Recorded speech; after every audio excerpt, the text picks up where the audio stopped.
2 million. That is the number of pages the Department of Justice has been sitting on for years.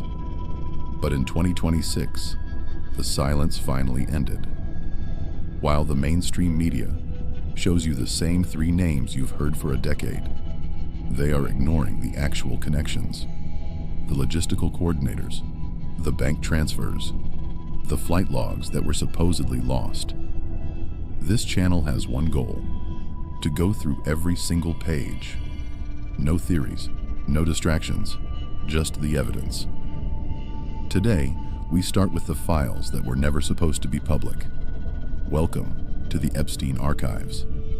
To understand the files, we have to understand the man, Jeffrey Epstein, a math teacher turned billionaire financier. But here's the thing, no one actually knew where his money came from. He didn't manage a hedge fund. He didn't have a trail of successful trades. His real currency wasn't dollars, it was access. He was a professional bridge builder between the elite and the unthinkable. The 2026 documents pull back the curtain on this lifestyle.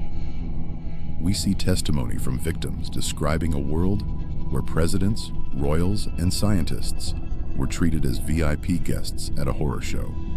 But why? Why involve the most famous people on Earth?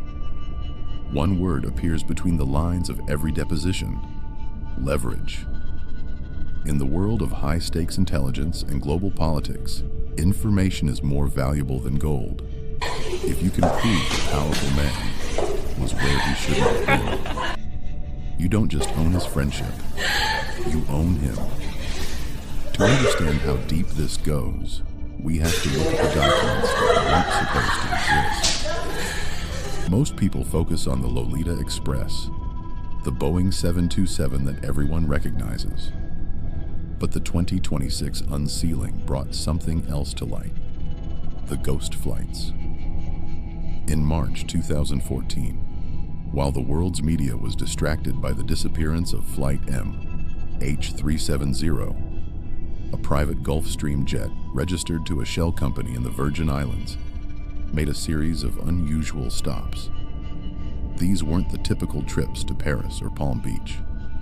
According to page 1402 of the Unsealed records, this plane spent 3 days hopping between small, private airfields in rural New Mexico and a specific military-adjacent landing strip in Ohio.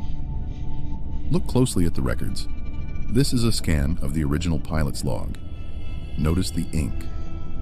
Most entries are in blue pen, recorded at the time of flight. But these entries? They're in black. Forensic analysts suggest these names were added weeks later. And look at the manifest. Guest 1, Guest 2, and a name that has been redacted with a heavy black marker. Why would a billionaire financier need to sneak guests into Ohio in the middle of the night? The files suggest this was part of the redistribution network, a term used by investigators to describe how Epstein moved people and potentially evidence between his properties when he felt the heat from the FBI rising. One witness, a former groundskeeper, whose testimony was buried for a decade, describes a shuttle service of black SUVs meeting these planes. No luggage, no passports, just briefcases. He claims that on the night of March 16th, he saw a prominent figure from the tech industry, someone whose name is currently tied to the 2026 subpoenas, leaving the ranch in a hurry. This is the pattern. It's not just about the high-profile parties. It's about the logistics of a shadow empire. If we can track the planes, we can track the influence. And as we dig deeper into these thousands of pages, the question isn't just who was on the list. It's who was paying for the fuel to keep these ghosts in the air. This is just the surface. Next week, we are diving into the black box found in the New York mansion. A piece of evidence the FBI claimed was damaged beyond repair. Until now. If you want the truth without the filters, subscribe and hit the bell. We are going through the files, one page at a time, the vault is officially open.